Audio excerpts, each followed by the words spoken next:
21 देखो कह रहा है कि ए बी सी एक त्रिभुज है जिसमें ए बी बराबर है ए सी और डी भुजा बी सी पर कोई बिंदु है। ठीक है, सिद्ध करना है कि A B square minus A D square बराबर बी डी गुना सी डी। चलिए इसको देखते हैं।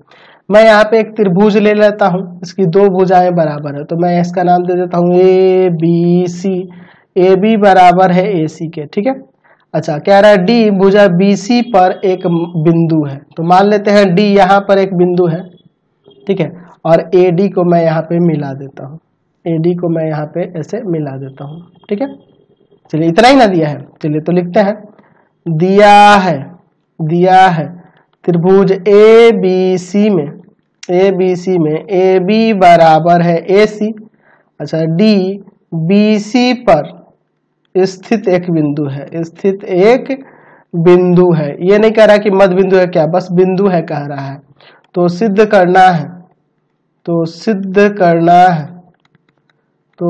करना है A B square minus A D square बराबर में बी डी गुना में सी डी। चलिए इसका प्रमाण देखते हैं। तो इससे पहले एक रचना करनी होगी। रचना यूं करेंगे कि ए लंब बी सी खींच लेंगे, बी सी पर एक लंब खींच लेंगे ए ई। चलिए यहाँ से हम लोग रचना करते हैं, इस पर लंब खींचते हैं। ठीक है, तो रचना है तो भैया डॉटेड होगी ना, चलो इसको डॉटेड कर देते हैं और नीचे यहाँ पर ई नाम दे देते हैं। ठीक है, अब इसका प्रमाण देखो। मैं क्या करता हूँ, त्रिभुज ए बी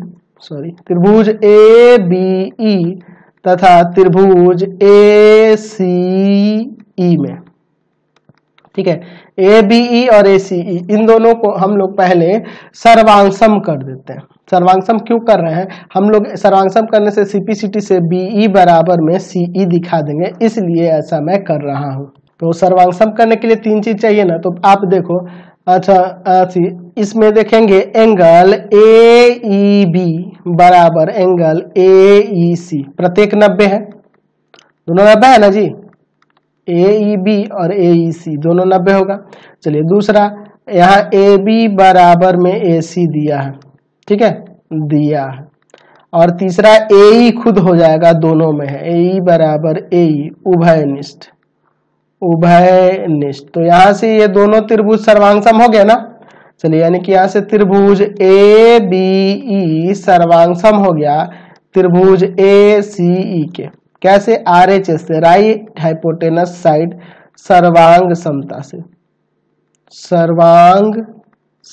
से, ठीक है, सर्वांग समता से यह सर्वांगसम हो गया। तो मैं यहाँ बीई बराबर में सीई लिख सकता हूँ ना, सीपीसीटी से, बीई बराबर में सी। चलिए अब इसके बाद देखो क्या करते हैं। मैं क्या करता हूँ, मैं लेता हूँ यहाँ पे त्रिभुज ए बी ई में, ठीक है, ए बी ई में, इसमें मैं यहाँ पे ऐसे लिख सकता हूँ कि नहीं, ए ई स्क्वायर बराबर में ए बी स्क्वायर माइनस में ए बी स्क्वायर माइनस में बीई का स्क्वायर, बीई का स्क्वायर। देख लो, लंब का स्क्वायर बराबर कर्ण का स्क्वायर माइनस आधार का स्क्वायर, पाइथागोरस